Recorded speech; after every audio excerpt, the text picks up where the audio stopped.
and welcome to All Things Dating. Tonight we have Jasbina joining us. Welcome, Jasbina. Great to be here, Denise.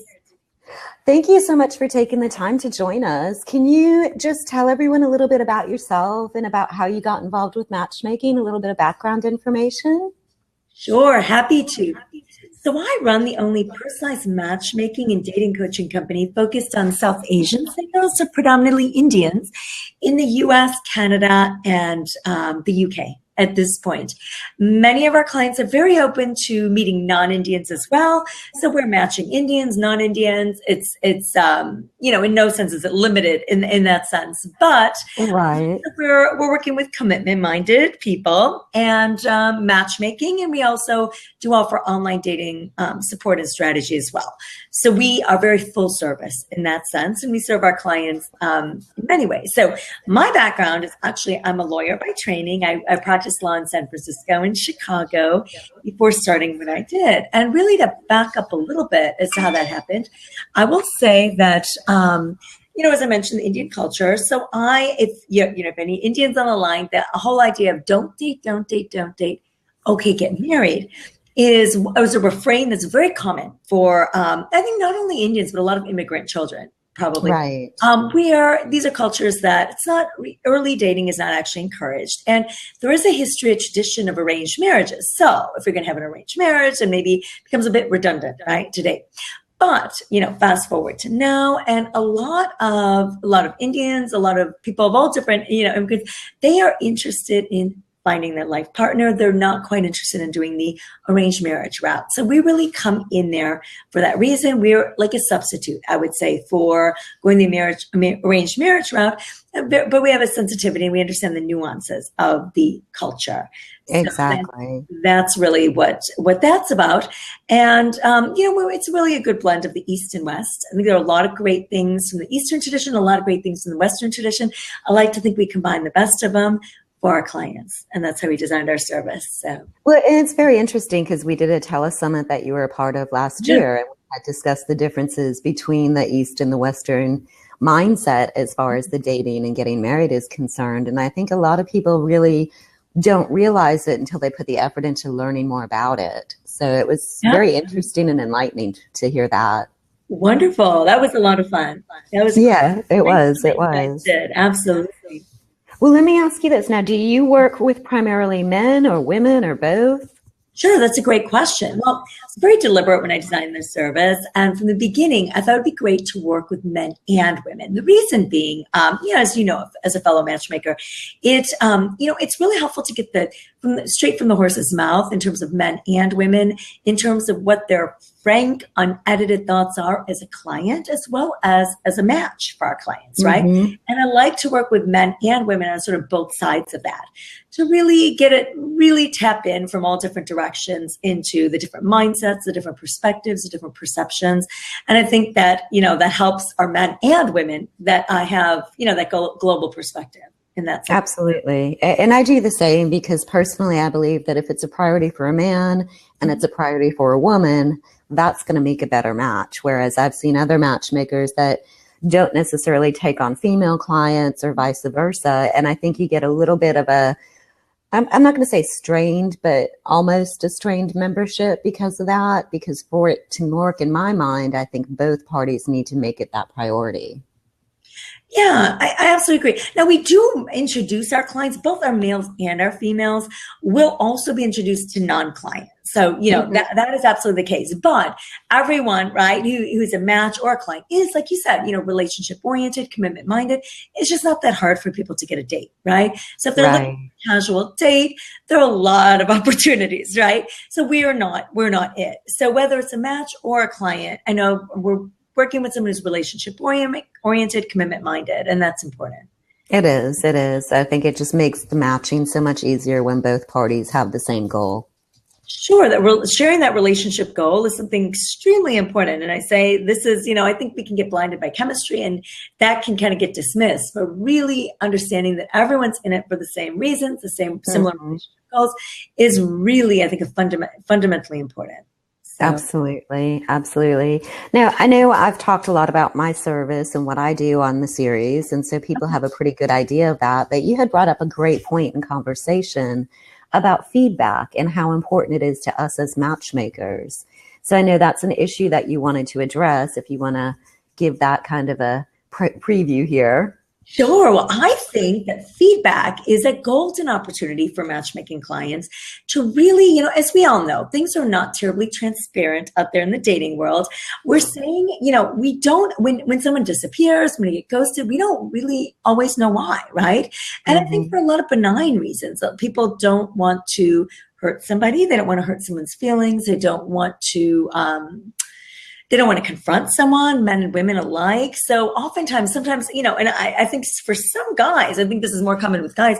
For some guys, I think, okay, can I take your number is the same as saying like, bye-bye, right? Instead of saying bye to a woman at the end of the day, if they're not interested, or they just kind of feel compelled, oh, let me give you a number, I'm going to call you with no real intention to do so, right? So that adds to a lot of miscommunication and, for both sides. So I say that this is a great opportunity to really get that unedited raw feedback that one person may not get from their date. But when we're running interference as matchmakers, that helps, right? To get the candidate. And we go a bit deeper than, okay, well, no chemistry. Okay, we can try to learn why. What was lacking? What was missing there? What broke the connection, right? So if anything, and if someone's interested in pursuing, that's great too, because then at early stages, as you know, Denise, there's so much miscommunication. There's so many misimpressions, reading between the lines right, and erroneously leading between the lines, that it can be really helpful for the man and the woman to know after that first interaction, yep, both people are interested in getting to know each other further, right? Then the guy, when they're, guys are vulnerable, women are vulnerable, the guy can, initiate that next interaction, knowing that the woman wants to hear from it, right? Exactly. And the woman knows that, I generally, whether the guy is our client or match, I generally put the onus on the guy to go ahead and, basically green light him to go ahead and chat to her again. That way it's clear, right? The woman can sense about the guy's going to initiate. And if the guy's interested, he wants to initiate, right? He's going to do that. And if he knows it's going to be welcome, all the better, right? Then there's no fear of rejection. There's no vulnerabilities. It's really the best of all worlds in that sense. So it is. And I'll add to that, it also gives people an opportunity to grow and learn about themselves, because sometimes the perceptions that we have about ourselves are very different from the perceptions that somebody else has. And so with that feedback as matchmakers, we're allowed to be the go-between. We're allowed to coach them and to kind of look for patterns and really help them in their future dating patterns so that they don't continue to make the same mistakes. That is a golden opportunity that I mentioned. Absolutely. Because how often do we get that frank and candid feedback? We really don't as often.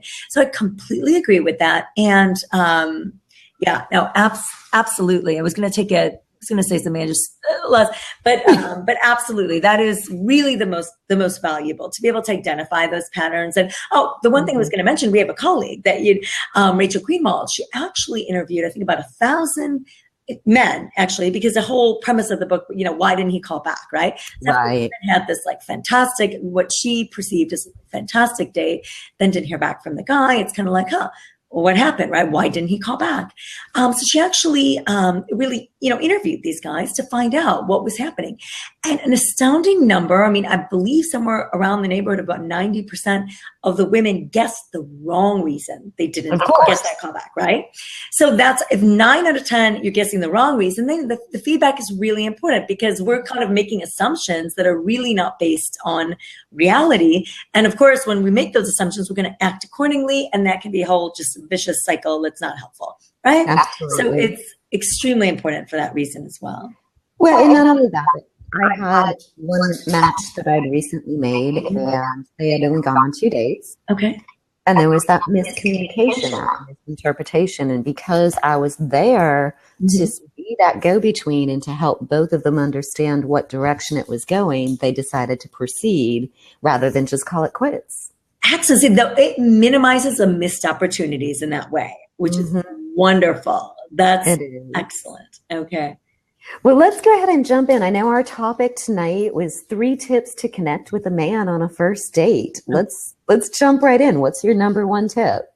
Sure. So, well, okay, so let's start with the one that I think really in terms of connecting, that's what this is all about, right? A first date is about connecting with someone. Okay. So actually relationships are about connecting, but the first date especially, right? You need to establish that. So one of the best ways is to go into that date with the goal of sharing what you're excited about, what energizes you, what you're passionate about, sharing that, right? And learning, if we're talking to women, learning what makes him tick. Learning, and for a man, it's a very same tip, learning what makes her tick, learning what she's excited about, right? Because the energy that you can feed off of when both people are talking about things they're excited about, they really are, passionate about, that's not the date where you get the feedback of, Greg, seems like a nice person, but, a little boring, no sparks, no chemistry, right? That's not the feedback you get when people really connected. And one way to really do that is to really learn and share what excites you, what you're passionate about, right? It just energizes you.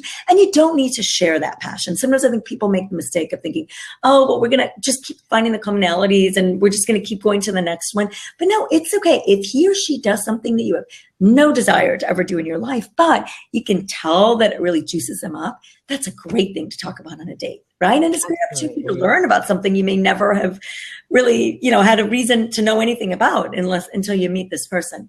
So in terms of you can see that conversation happening when somebody is enthusiastic about something, when they're sharing their passion, their love for either what they do or travel or whatever the case is. You start that conversation and keep going with it.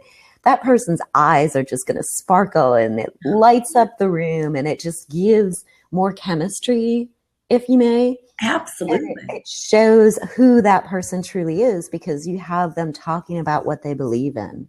Yes, absolutely. And you can learn a lot about a person by what they're passionate about, right? Instead of having to ask these direct questions, which is a segue into the second tip, which is, let's not go into interrogation mode. Don't interview your dates for men and women alike, right? And it's just so not fun to be on the receiving end of that. Men and women alike are on the receiving end of that. So, you can just say no and just don't do it yourself, right?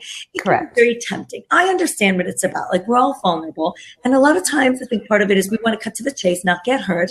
And so we're not going to waste your time and we need to find out. But the problems with that are, one, it's not conducive to connection, right? When you're on the receiving end of that, you almost feel like that's the feedback where we get where, smart guy, smart woman, but it's a little bit more like a business meeting than right? So it's not about that, right? And then the interrogation. Well, the interrogation is what I call the job interview. Absolutely. And business job interviews are not dating. That's not a first date. That's right. A job interview. They're totally different. Yeah. You go in with a different mindset. So why would you put that on the other person? And what I have started doing with my clients is recommending that they stay away from the dinner dates. Because what I have seen is they end up with that ping pong across the table, question, answer, question, answer, question, answer, interrogation. Yeah. So I have recommended they do activity dates, things where they're actually doing an activity together. Yeah. Not so much competition, but something fun, something exciting where they can be a little more giggly, a little more smiley, and not necessarily put in a seat, which becomes the hot seat for that interrogation. Sure. And that's interesting. I mean, we do drink dates, dinner dates. I think activity dates are great. I just say to be able to talk is the best, right? In terms of any of those. But the other thing, which is interesting, is I think, they have studies do show that, the way men sitting across from someone, that's not the most comfortable for men. So that is actually very helpful. Men like to kind of do things side by side a little bit. Right. And engage. So I think that, that's great. But again, I also say whether it's a dinner or a drink or an activity, still, we can stay away from the interviewing, interrogating, and it just breaks connection to do it. So I always tell people, let's try to stay away from that, right? Absolutely. So yeah. And do you want to go the third tip? Sure. Okay. So the third tip is, another kind of, like pitfall, I'll say, right? Just an interrogation is a pitfall. Another pitfall is letting preconceived notions get in the way of really organically getting to know another person. Okay. Mm-hmm. This can take so many different forms, whether it's that you learn their name and you decide to Facebook friend them and learn everything about what they're doing and, what they do, who their friends are, what their activities are, which, the analogy I like to use is take an onion and we're going to slowly peel back the layers of the onion in context, right? That's organically getting to know someone. That's minimizing, like you said, those misimpressions that you have to clear up with that's minimizing that. When you take a step back and say, look, I'm just going to be in front of this person or doing an activity with this person, and I'm just going to let things reveal themselves, right? Because I trust myself, right? To be able to let time and interaction reveal things to me. And right, I don't need to kind of jump to proxies for things, right? Whether the proxy is, okay, if this guy has this degree, it ensures me X, Y, and Z. Or if this woman has, right, these kind of proxies can really get in the way of truly being in front of someone and really getting to know them. Open mind, open heart. Mm-hmm. So, yeah. Absolutely. And I think too, part of that is people will go on these first dates and make the decision, okay, I either want to go out with them again or no, I'm sorry, there was no chemistry. And to me, that just breaks my heart every time, because all I can do at that point is sit them down and explain to them that you have not even scratched the surface of that person. You have no idea what you could be passing up. That I think, is a perception bias, right? It's like we think that, we're going to be able to know so much, but we recognize we're all multidimensional ourselves. So we recognize in a first date, the guy or the woman, they don't know everything about me. How can they? But somehow we jump to kind of stereotypes and, after an hour and a half, I know, if this person is sort of worthwhile for me or not, or a good fit. And I think that I do encourage people to go out multiple times and really, there's a lot of research. It's just bonding happens later, like on a third date, right? Mm-hmm. It's not that you can be in several months if you don't have the chemistry, but like you said, to give it a shot, open mind, open heart, don't jump to judgment right away. And, have grace with it, right? There's so many perception biases. Another one, which is that, when something happens that is not so great, we often, if we do it, we kind of chalk it up to, well, that was a situation, that was the circumstances, right? But if someone else does it, we're more likely to attribute it to like flaw in character or something more. And we all do that. That's a human, it is human behavior. The perception biases. But if we're aware of that, right, then we can give someone the same grace that we would like for ourselves, right? We just look it up for a situation, which is many times it is just that for us and what the other person does. So, not being too quick to judge, not being too quick to, like you said, yes or no. Say, close a door. I always say it's so easy to close doors, right? It's not always that easy to open them. So it's not going to be hard to close a door if you want. You don't owe anyone anything. You go on a few dates. It's not like you owe anything in that sense. So keep it open until you're sure you want to close it. And then you won't second guess closing that, right? So absolutely. I love it. I just hear myself speaking when I listen to you. Good. Well, yeah, I mean, absolutely. That's the thing about us in the industry. We see all of these patterns repeating themselves, right? And so that's what the feedback's about. That's what having a sounding board and having that other person there, right? Who's not a family member, not a friend, who can be the cheerleader, but also be the devil's advocate, right? And also kind of point out things that, I think women generally, right, we're cheerleaders for each other, which is great. That's an important role to have. But sometimes it's not always the best serving, right? Oh, yeah, he's a jerk. Yeah, no. Well, how do we contribute to this, right? It takes two to tango. What about that dynamic did we cause? And, it gets us a lot further when we take that personal responsibility and, have a greater self-awareness. And it's interesting because you had mentioned not Facebooking them and then sending out the friend requests until there's a relationship. And that's one of the conversations we actually had recently with Rachel Russo, who joined us last week. Okay. And then Sandy came on as well. And we're talking about how people will just spend their time Googling or going through someone's Facebook account or social media, what have you. And it's very much catch-22, because number one, you can't always believe everything that you read online. And number two, how does that get you to know who that person is on the inside? You're seeing what they want to show the world, not necessarily you as a date. Absolutely. Absolutely. That is absolutely right. And so there are a couple lessons from that, right? So I don't recommend people Facebook friend people at early stages at all for exactly what you said. Also, though, the other learning is if people are going to do that, you should be aware if you're out there in the dating world of what's out there on you, right? It's Exactly. great to be aware of that, right? Mm-hmm. So, look at your Facebook and look, if you're serious minded, okay, not to be too cliche about it, but really are those pictures from that vacation really portraying like wife or husband material, really, to be candid, right? Someone you want to raise your kids with or what have you, or, so I think it's important to realize, right? It is very public, whatever you put there, and being aware of, how are we presenting ourselves, and do we want someone to, without having any context on us, are they really gonna, like, our friends know us, right? Like you said, the internal, they know us, so they can see Facebook pictures, they can put it in a context. The guy or the woman that you're dating, only, very early stages, they don't have that database, so they're just going to jump to judgment, take things out of context, right? That's a natural tendency. So absolutely, I do not recommend Googling and Facebooking and checking out someone. I mean, sit across and then you'll learn so much as opposed to bringing these biases in. Absolutely. And I think too, one of the things that people who are serious about finding a relationship, they need to consider what their social media and online presence has to say about them before they start the search. How do they want to be perceived? Is it going to be from photos when they were in college partying all the time, or so somewhat of a social media cleanse can sometimes help you to get where you need to be. Absolutely. Because while my recommendation is don't Facebook friend, you got to assume that people are going to, be checking you out. So absolutely, cleanse is exactly the right, which is, by design, be deliberate about what you have out there and realize, right? People are making judgments. So, no, we shouldn't jump to judgment, but the reality is people are. So are we cool with it? And if not, then let's change it, because that's empowered, right? That's where I'm a believer in empowered dating for men and women alike. And I use the word intentional. It's dating with intention. So absolutely. Very much the same. Intentional, absolutely.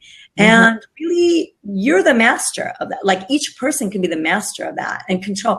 There's so many things we feel we can't control, and that's true. Not everything is under our control, but the way we present ourselves is absolutely in our control. We can't always control how someone's going to react, but how we present ourselves, absolutely, right? That is where you can be intentional.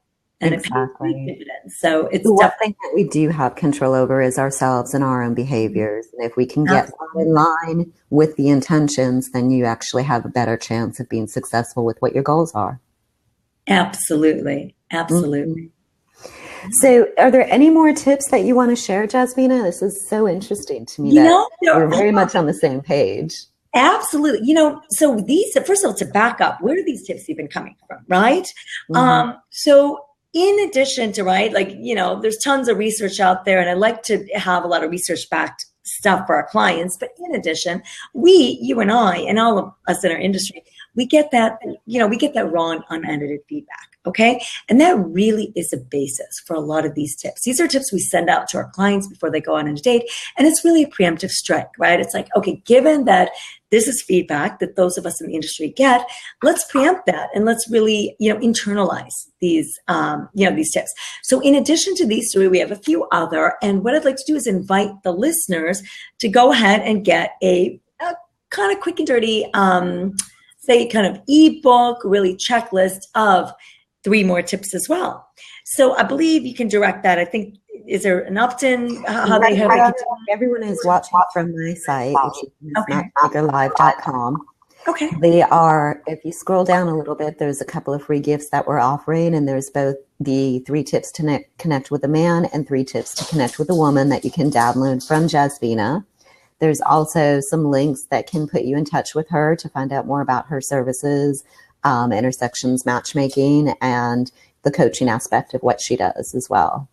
So that's all right there at the fingertips. Excellent. So if people want more tips, that's where they can find it. Excellent. I love it. Well, one of the other things that you had brought up in the notes, Jasbina, was, is it ever too late for someone to find love? And in particularly women. I know, as a woman in her late 40s, hey, that could be a scary thing if I was single. So what do you want to say to these women that are going into different stages of life to get starting over?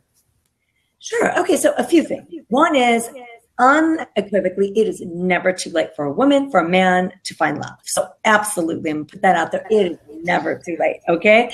I'm sure, work with people. We work with people 20s, like 60s plus. I know a lot of us with a wide range in essence. So unequivocally, it is never too late. Okay.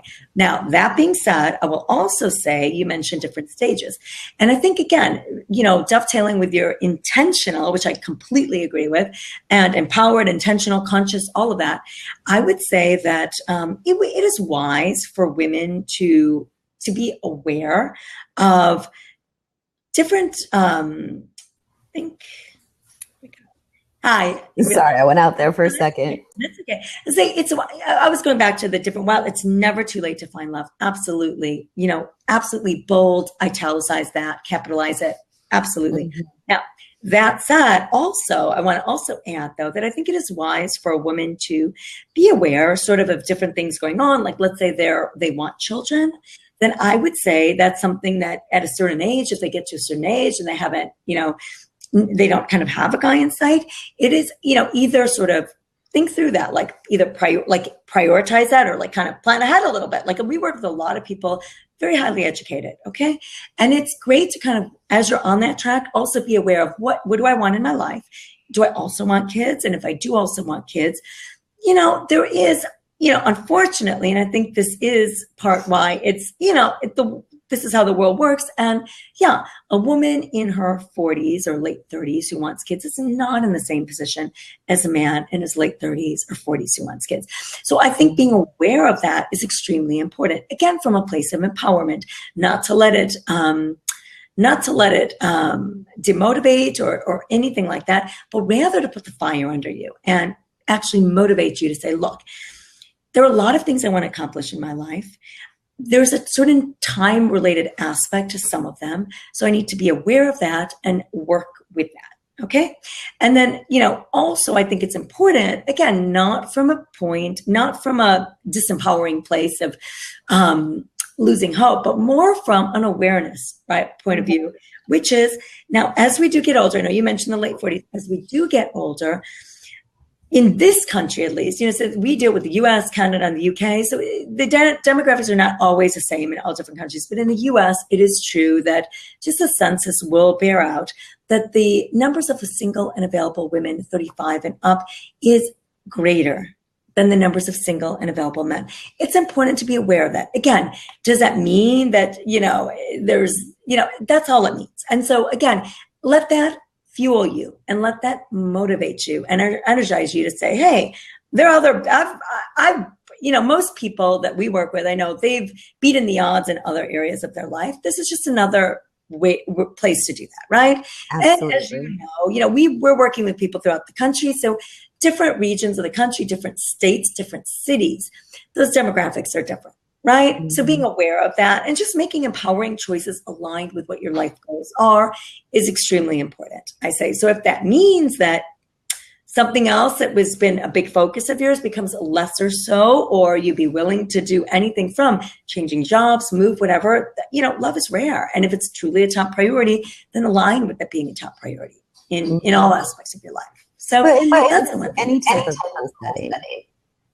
I'm sorry? Yeah. Any type of goal setting, you have to really put your intentions out there, lay down exactly what it is that you're looking for and what's important to you, and make that a priority. So I think what you're saying is really just look at what they are, look at the statistics, don't let it be discouraging by any means, and just simply make it happen. Absolutely. And that's where we go back to what's in our control, what's not in our control. Statistics aren't in our control. So I'm not a big fan of kind of dwelling on them. Right. I'm more a fan of being aware of them because I think it's empowering to be aware of them. So being aware of them. And then what do we do with that information, right? If we let it stop us, then that's disempowering. But if we say, wow, what can I do with this? Now I'm aware of this. What can I do? There we go. Now we're back in an empowered state of mind, an intentional state of mind. And that's where you can make things happen. So absolutely.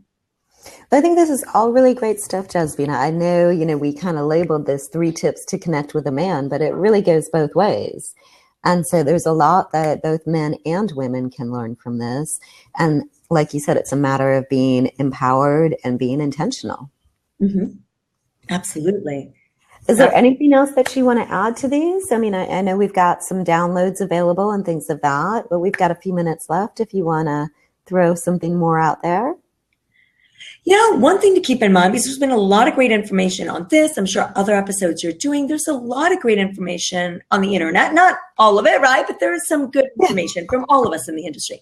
So the one thing I want to, there is a tendency when there's a lot of great information out there, there's a tendency to say, oh, I know that. Yep, know that. Heard that already. I already know that. And I always like to say, wait a minute, right? There's a difference between knowing something or being aware of it and actually internalizing it, implementing it, right?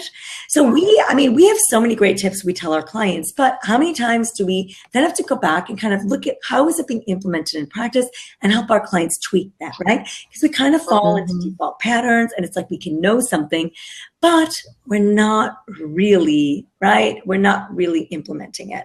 So I think that if anything, whether if you download those tips, and all of these episodes you're doing with these great experts, if the audience can take in that information and say, how can I implement this? How might I be getting in my own way in this way? How might I, I know this, but am I actually doing it? Right? That's a very good point. Extremely important. That translates to all aspects of life, but definitely, right, in the dating realm, it's extremely important, right? You could know something, but are you really putting it in practice? So really challenge yourself on that. Yeah. Knowledge is wonderful, but the implementation is 90% of it. That's what it is. That's key. As a matchmaker, and I'm sure you can say the same thing, one of the things that we are constantly doing is gaining new knowledge. And it might be things that we've heard before or we've seen before. But I know you mentioned you were really big on statistics. So I'm sure that you're interested in all of the articles and the things that are put out there as well. But it doesn't matter at what point you're at in life or in a relationship. It's having that knowledge and being able to put it to good use. Absolutely. And not kind of hearing things and saying, oh, I've heard that before. Yep, I got it. I got that. But really what tells that you got it is, are you actually implementing it, put it in practice? So absolutely. And, I will say, statistics, I would say the one thing I think it's really extremely important to be aware of sort of where statistics are coming from as well. So I think that not sort of adopting sort of wholesale statistics is important, but I also think that having an understanding of sort of what research is out there, we take pride in knowing the state of the art of research. And at the same point, we're on the ground, we're getting that feedback, right? So it's a good balance of sort of what's happening in real time with actual people who are sending out on these dates. And also, what are they finding, at the university level? We interview professors. What are they finding out in terms of the latest and greatest with sociology, with all of these different, human sciences, social sciences, and what are double-blinded studies showing, right? Right. But be aware of where this data is coming from too, because as we know, you can prove points with data any day of the week. So it's important to kind of be an informed consumer of statistics and any other studies. But at the same point, they can be very valuable, So. That's great. Well, thank you so much, Jasbina. I'm so glad that we got to connect again. It's been a while, but this has definitely been a pleasure having you on. And hopefully we'll be able to do it again sometime. That sounds great, Denise. Thanks for the opportunity. I think you're doing a great service by doing this. Oh, thank you.